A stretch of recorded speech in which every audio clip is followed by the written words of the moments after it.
And here's I will show you how to see your Instagram account password if you forgot it.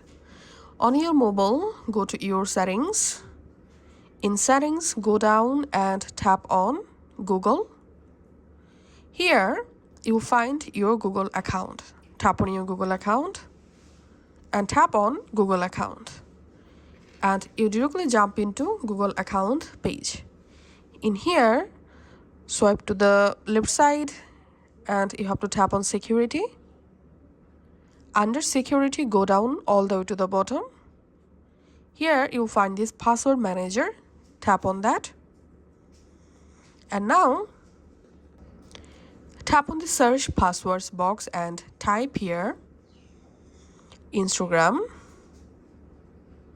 and here you will find Instagram. Tap on that, verify your pattern or fingerprint, and here you will find your Instagram account username and your password.